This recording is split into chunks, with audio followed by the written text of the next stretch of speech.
What do you think about between the two communities, Muslim and Jews? Which one concerns you more? Jews, for sure. Tell me why. More powerful. They're more powerful. So more powerful in a way, you're talking the fact that they have money, finance, Hollywood. Is that what you're? Yeah, they have more position in American society. And how do you think they got that? I think they got it because they are extremely connected. They're a transnational entity. You know, this is how the Rothschilds got started. Their superpower is that they live everywhere, and they have their Jewish identity supersedes their local identity. So a Jewish person in America or in Germany or in France or in the UK, they can all talk to each other and work together. Do you think that's a bad thing? Not in and of itself. It is detrimental for America, though. Is it detrimental, though? Because, I'm a Syrian, right? Mm-hmm. And I wish Assyrians were more like this. Mm-hmm. And let me tell you why I relate to them. We don't have a country. Assyrians used to have a country. We used to be the first warriors. We were written about in the Bible. You read it all over the place. You know, the history we had, the things we invented. And then we became a little cocky. And God came in and was like, listen, man, relax, Assyrians. You ain't going to come and be the king of the jungle. It's me. And you hear the stories about that they built the tower to go all the way to the top because we are Assyrians and, and then we failed. It's like, no, look at you now. No one knows who Assyrians are. You don't even have a country, right? We know the land in Iraq or wherever you are. You don't have it anymore. I think when a community becomes too cocky, the man upstairs is going to handle that himself, right?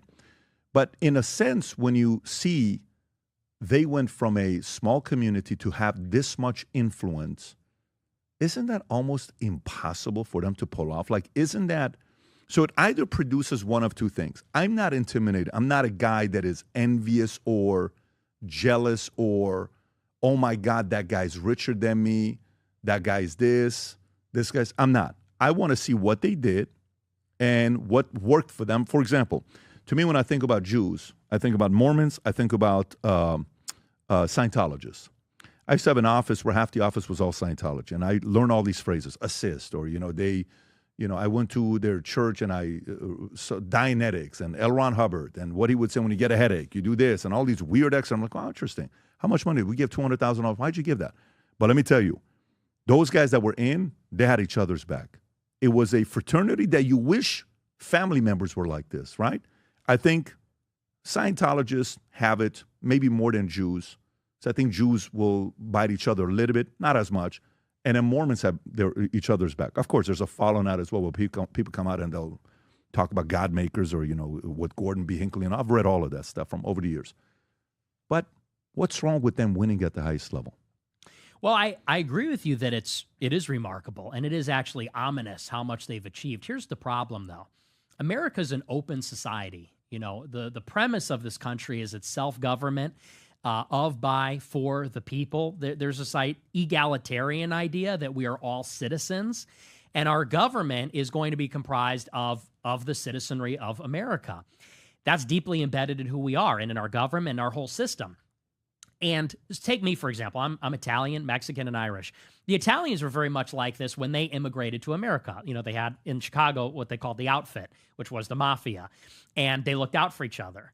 And when my grandfather died on my mom's side, I believe my grandmother got a loan from the outfit. And they would come by every month or whatever, and they'd bring a fruit basket, and they'd look after her, and they provided financially. Was it Spilatra's group? Do you know the history of it, or was it Tony Spilatra? I don't know who it was specifically. Okay, got it. But so, these are some of the stories I would hear growing up from my mom and my grandmother. So think about, at that time, how many people were against Italians? At that time, how many people didn't like Italians in New York? Because, do you know Bank of America was first called Bank of Italy? Did you know that? No, I didn't. So can you pull up, Rob, was Bank of America first Bank of Italy? If I'm wrong, it is what it is. I think Bank of America was originally Bank of Italy. And everybody used to, yes, the Bank of America was originally founded in Bank of Italy in 1904 to an Italian-American in San Francisco, and financial needs of Italian immigrants and other underserved people. The bank eventually merged with another institution to form Bank of America and changed its name to Bank of America, right? Mm-hmm. The tellers were Italians. They would give small little loans, $10, $4, $5 to them. And some people were not supportive of that. They're like, what are Italian immigrants doing here? You guys are becoming too much power in New York. We're not happy about this. So there was some of that going on 100 years ago. And that's what I'm saying is That did exist. And then what happened eventually is that Italians assimilated. Eventually, these groups, these ethnic advocacy groups, were broken up, if you could call the outfit that, or the mob of New York. And then Italians assimilated. And when I grew up, I saw myself as American. I didn't see myself as Italian American. I just saw myself as American. And I think that, you know, when you see Jewish people working together, I don't think there's anything wrong with that inherently. And I agree with you. It's like a superpower. It's actually admirable in some ways. They look out for each other. But if society becomes, American society in particular, a place where every group is ganging up, well, we're the whites, we're the blacks, we're the Jews, we're the then I think what America is starts to come apart, and it turns into kind of like a bit of a politicized race war. And I think that you either have to have a society where everybody gets to play by those rules and everybody could be pro what they are, or everybody is assimilated and we're all Americans. And that's why I say it's detrimental, is that if Jewish people are Jewish first, not of, by, and for America, but of, by, and for the Jewish nation, this is problematic when they're in positions of power, because are they looking out for all of us, or are they looking out for themselves first? And when you look at the Israel policy, that's where people start to say, I think you're looking out for yourselves first. I think you're biased. And unfortunately, you're using the public purse and American soldiers to fight your own battles. And that's the problem. It's not, I don't have hatred for them. I don't have a problem with them in themselves or even what they do. It's just that with our system, that doesn't work. You know what I would say to that as well? When, you know, if they use the American soldiers in their advantage and all that other stuff. Okay. Who negotiated that deal? Some president negotiated that deal. Someone said yes to it, right? When they say, well, let me tell you, you know, that person is afraid to platform this guy because he's afraid his donors are going to go and do this. And it's Israel's fault. No, it's not. It's the guy who runs it's not Israel's fault. What are you talking about? You know, this guy sends me a message. AIPAC. I got a text. Not a text. What do you call it in the X? A DM I get from AIPAC. Okay. Hey, we'd like you to come to Israel. We'd like to invite you. I'm sure many people get that message, right? They send it. I said, I'm going to come with my pastor. I don't want you to pay for it. I'm going to pay for it. I want to bring my crew because I want to go see Jerusalem. You're not going to see me putting the what do they call it? The kippah. I'm not going to put that on. But guess what? I respect the culture, and I want to go to Gaza, and I would ask for some idea of protection that if we can go to Gaza, show it to her. I want to see this stuff. I want to go with my pastor. First time around, I'm not going to take my kids. Maybe the second, third time I'll take my kids. But to me, I don't put the onus on, like when a guy's like, that guy has slept with so many people, this, and the girl said yes. No, but you don't understand. He's a man whore. But the girl said yes. So is it Israel or is it the girl? Do you understand what point I'm trying to make here? Absolutely. So to me, it's kind of like, I mean, look, if you said Israel over Muslims, right? Mm-hmm. Which of the two do you think has been a bigger net positive to America? Oh, well, it has to be Israel, absolutely. Okay, so a part about that part. But in terms of, I wouldn't say net positive.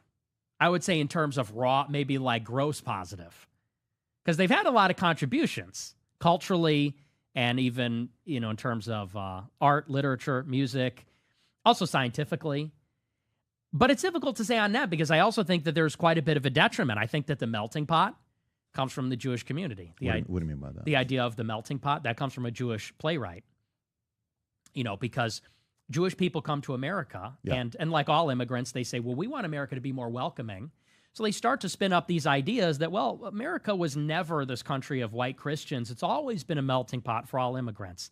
They want the country to be more open because that makes it more comfortable for them. It makes it more tolerant for them. But this has also made us more open and tolerant for Muslims, for example.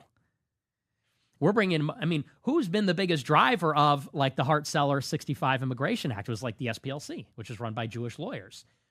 And so they're major drivers of mass migration. They're also major drivers of the pro-Israel politics, like the Iraq War.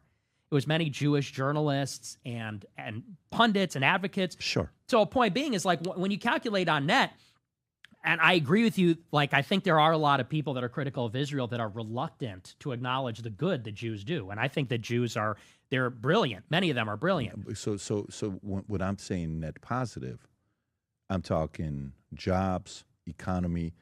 How often you hear about crime, what they do. Like if you have a choice between living in a city in Minnesota, Dearborn, and living in, I don't know what's the biggest city. What's the city that, Boca Raton, let's just say, right? If you have a choice between raising your family between Dearborn and Boca Raton, where do you choose? Boca Raton, Okay, of course, so yeah. so the point is like they go to a place, and by the way, to me, if that was Muslims, guess what? I would say Muslims. But statistically, wherever they live, it's safer, things are nicer, things get better. I agree. And that is one part to measure where they're at. Now, do I see them overly aggressive? Do I see them the type that are going to use politicians and buy them like Marjorie Taylor Greene and other people are saying? 100%. Do I see them, they're going to be there in everyone's DM and email saying, hey, you know, we'd love to support you. We'd love to bring you to Israel and, you know, doing all that stuff? It's obvious. I'm seeing it myself, okay? Do I look at that and shame them and say, oh, you shame on? I look at that and say, no, I wish Armenians would do that. I've never gotten an invitation from Prime Minister of Armenia. He should probably send me an invite to go there, right? It's not a bad idea to come and show the country. I'm Armenian. I'm a Syrian. Syrians don't have a country. It's probably a good idea. You don't see that. You wish others would do that. So for me, as much as when I go into that, by the way, I'll give you one other side that, Israel's going to be like, yeah. This other side to me is I actually do believe they leverage Mossad to get intel. I actually do believe they use blackmail. I actually do believe they do that. So, there's nothing going on with Epstein. No. Michael Wolff did a podcast with him 2 months ago. And when he was at Epstein's house, the 100 hours of recording that he has with him, I said, how many times was Ehud Barak there? Am I saying his name correctly? Or Barak? Ehud Barak. Ehud Barak. He said he was there many times. He saw Bill Gates there many times. Why would the former prime minister visit the guy 30-something times? Just because the conversation's great? That's a little bit suspect, right? So to me, I'll go there, but I'll go the other end. So what I'm trying to do, like if you're wondering what my role is here, okay? My role is I want to continue talking to you. I want us to do many of these together as we go through whatever journey we go through next 5, 10, 15, 20 years. And I'd like you to be around 60 years from now to see whatever you want to do. And let's see what your ideas are going to land and what they're going to go through. I'm sure as we all age, some of them get better, some of them get sharper. Maybe this used to be a number 1 to us at 26. Maybe it's going to be number 6 when we're 46. Maybe this used to be number 11 when we're 26. Now it's number 2 when we're 52. Who knows? Life changes. You evolve, right? You're just watching Trump in the last 10 years change. He's not the same. Just the way he does his speaking. I was watching him speak yesterday, and the way he's doing press conference. A very different guy on where he's at. And it's not like he's tired and he's not working. You said him and Charlie Kirk, the Protestant, workers thing that they have. It's not that. I just see his going through it himself. I would like people on both sides to not be like, oh my God, he just had Nick Fuentes on. That's it. No, you don't control me. I want to talk to you. Oh my God, he brought Cuomo and he did this. Dude, Cuomo, we orchestrated a conversation with him and Dave Smith. It was great. And we had Chris Cuomo and Candace speak. It was great. They gave their arguments. And Chris said some things about, people don't need IDs to vote. I don't agree with that. But guess what? At least we had the conversation, right? I'll sit with Wiener. I'll sit with you. I'll sit with, let me tell you, I got a lot of death threats after having BB on. And I had 3 outcomes with BB, right? To me, it was very simple what I wanted to get. I wish I had 2 hours with the guy, but it was a short time. Hi, I'm Nick Fuentes. If you want to text me or call me or ask me a question, you can find me on Minect. If you enjoyed this video, you want to watch more videos like this, click here. And if you want to watch the entire podcast, click here.